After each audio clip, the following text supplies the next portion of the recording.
Hey guys, what is going on? Carter here.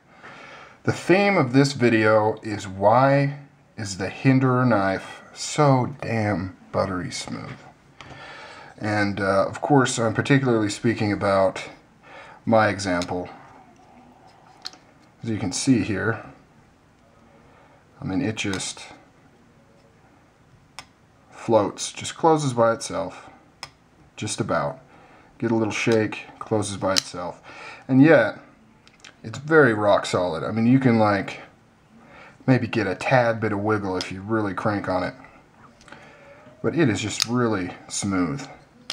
And considering how you can flip it open from a static position like that, even upside down, without any wrist action, and yet it has a very weak detent, that means that this is basically not relying on any tricks to fly open, just pure smoothness. And this video isn't necessarily even specifically about why this knife is so smooth, but it's kind of, you know, talking a little bit about why any knife might be smooth. Some of the factors that go into play on smoothness. Of course, these are just my findings and my experiences based on knives that I've had and things like that. But I think they're fairly accurate. You can see I was actually doing some preliminary tests on this video with my PVD Strider, and I nicked myself right there. So that's a bummer.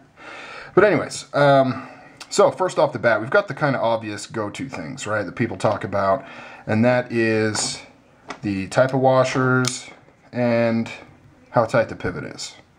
For the sake of this video, let's go ahead and at least exclude the tightness of the pivot. Let's pretend that on any and all examples of knives that we're talking about, theoretically, or actually, kind of both, let's go ahead and assume that the pivot is tightened perfectly, right? Tight enough that it's not wiggling, but not so tight that you're putting extra pressure on it. So we'll level the playing ground on there.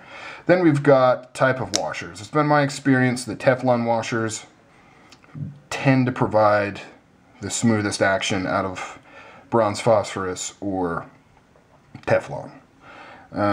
This Hinderer here does use Teflon washers, which also adds to its smoothness. Bronze phosphorus can also be very smooth, but not as smooth as Teflon. Personally, I prefer bronze phosphorus. That's just me. It's a weird little pet peeve, and it just comes down to me liking the idea of a knife, especially, you know, kind of an overbuilt, hard use knife, you know, quotes, hard use knife, such as this, which is kind of what it's going for. I like the idea of it being all steel. I don't really like the idea of little plastic washers, but it's completely irrational. Teflon washers are just fine, super cheap and easy to replace. You can go buy a freaking sheet of Teflon and stamp out your own washers and just have hundreds on hand. Waiting to be replaced if you need to. But anyways, so Teflon does tend to provide smoother action. You can get pretty smooth action out of bronze phosphorus, which I believe, yeah, the 0550 has. But aside from that, another factor that really adds to the smoothness of this knife is the weak lock bar strength. And what I mean by that is the amount of stored force in this lock bar that's pushing on the blade. One thing to remember is that whenever you're opening or closing a blade like this, you've got pressure being put on it right here, and that pressure is going to provide drag. So the less drag you can put on the blade, the smoother it's going to be. Oh, another thing I forgot to mention is also, you know, tolerances. Making sure things are lined up correctly. Obviously, if you've got your pivot kind of scraping on one side of the liner, that's going to provide drag. That's another one. We'll just assume that the construction and the quality is equal amongst all the things I'm talking about here. Anyways, back to what I was saying. And that really is kind of at least the key in this particular knife to its smoothness, in my opinion. And it's also why it has a weak detent. It's not because the detent ball is malformed or the hole that it goes into isn't big enough. It's really just there's not that much pressure being put on it.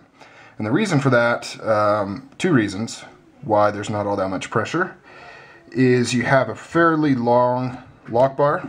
I mean, here we have both these knives, and they're both relatively the same size. And yet if you look at the lock bar, you can see that this one's positioned quite a bit higher. And so the distance between here, the pressure point, and here, the thing generating the energy, is a lot shorter than this one. This is pretty far down right here. And another thing is the length of the cutout. Look how much material is missing from, this is where the bend takes place. So this is what's generating all the inward force on the lock bar right here. And look how much material has been taken out. You have a fairly thin area right here, and it's also quite long compared to this one here. This one kind of curves in, so it's really only thin, maybe about ½ inch max. Whereas this one here is about, I don't know. Let's measure. You know, the reason I'm measuring is I'm terrible with things like that. Yeah, so about almost 3/4 of an inch of space right here of this ultra thin material. So that's not storing all that much inward pressure. It's really just barely putting pressure enough to move into place, but it's not causing a ton of drag. And one way to kind of show this and how I cut myself is if you take a knife like this, which, you know, it's not super, you know, it's, you can't wiggle it shut. You can kind of pop it down, but it's not super smooth. You know, it wants to stay there. If you actually take this lock bar and push it out, you can see how it just wants to slide. Once you reduce or eliminate that pressure, it really makes it close a lot smoother, whereas here you've got to put a lot more pressure on it. So you can do that with any knife. If you just kind of relieve the lock bar pressure by just pushing it all the way out, you can kind of see with what kind of intrinsic smoothness you're dealing with. How much of the drag is coming from the lock bar and how much of the drag is coming from either the pivot or the other mechanisms going on inside there.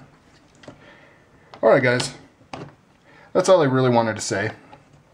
Just kind of wanted to talk about why this knife is so buttery smooth.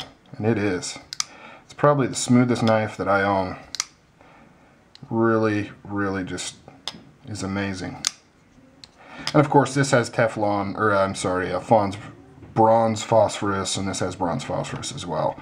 And it has been my experience that Teflon does provide just really slick action in your knives. Alright guys, I'm out.